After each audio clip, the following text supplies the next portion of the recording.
আসসালামু আলাইকুম। আজকে আমি দেখাবো আপনাদের গাজরের লাড্ডু। এটা অনেক ইজি, দেখতে যেমন সুন্দর, এটা খেতেও তত মজা। তো আপনারা দেখতে পাচ্ছেন ভিতরে কত সুন্দর হয়েছে, আর এটার রেসিপি একদম ইজি। সো চলুন দেখি এটা কিভাবে বানাতে হয়। প্রথমে এখানে আমি নিয়েছি গাজর 3 কাপ। আপনারা দেখতে পাচ্ছেন এটা আমি গ্রেট করে নিয়েছি।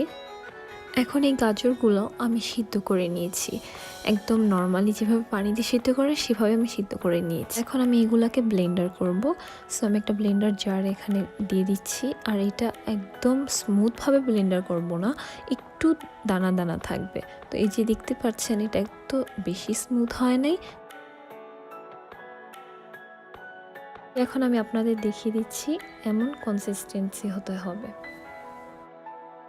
আমি এখন একটা ফ্রাই প্যানে 1/4 কাপ তেল দিচ্ছি, 2-3টা দারচিনি দিচ্ছি অ্যান্ড 2-3টা এলাচ দিচ্ছি। এখন আমি এগুলাকে 2-3 মিনিটের জন্য ভেজে নিব। এখন আমি দিয়ে দিব যে আমি গাজরটা ব্লেন্ডার করে রেখেছিলাম সেটা দিয়ে দিচ্ছি, দিয়ে এটা সুন্দরভাবে নাড়তে হবে। আর অবশ্যই জালটা একদম মিডিয়াম ফ্লেমে থাকতে হবে, নাহলে এটা পুড়ে যাবে। আর এটা কন্টিনিউয়াসলি নাড়তে হবে, নাহলে এটা লেগে যাবে। দিয়ে দিচ্ছি চিনি 1/2 কাপ। এখন চিনিটা দিয়ে আমি সুন্দরভাবে এটাকে মিক্স করে নিব। চিনি দেওয়ার পর আমি 2-3 মিনিট নেড়ে যখন পানিটা শুকিয়ে যাবে আমি এখানে দিচ্ছি 2 tablespoon condense milk. Condense milk দিয়ে আমি এটাকে আবার সুন্দর করে মিক্স করে নিচ্ছি। আর এটা অনবরত নাড়তেই হবে, নাহলে এটা লেগে যাবে। দেন আমি দিয়ে দিচ্ছি 1/4 কাপ গুঁড়ো দুধ। গুঁড়ো দুধটা দিয়ে আমি সুন্দরভাবে আবার মিক্স করে নিচ্ছি। আর দেখতে পারবেন যে এটার কনসিস্টেন্সিটা একটু শক্ত হয়ে যাবে। এখন আমি এটা সুন্দর করে মিক্স করে নিচ্ছি, যে কোনো লাম্পস না থাকে। এখন আমি দিয়ে দিব 1 টিস্পুন ঘি। ঘিটা দিয়ে আমি সুন্দর করে নাড়বো এটাকে। আর এটা যা বললাম কন্টিনিউয়াসলি নাড়তেই হবে, না হলে এটা লেগে যাবে।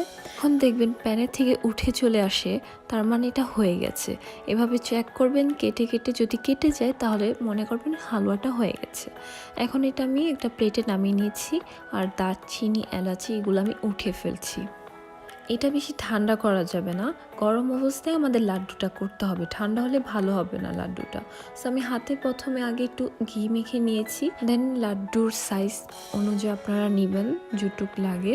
দেন আমি প্রথম আগে একটু চেপে নিয়েছি, চেপে নিয়ে এখন আমি এটাকে গোল করছি আলতো হাতে, কজ এটা অনেক নরম।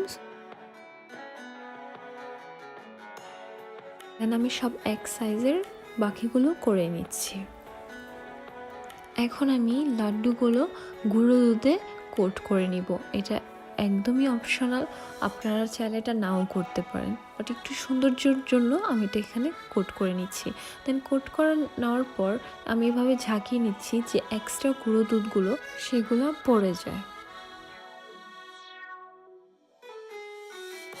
আমি সবগুলো কোট করে নিচ্ছি।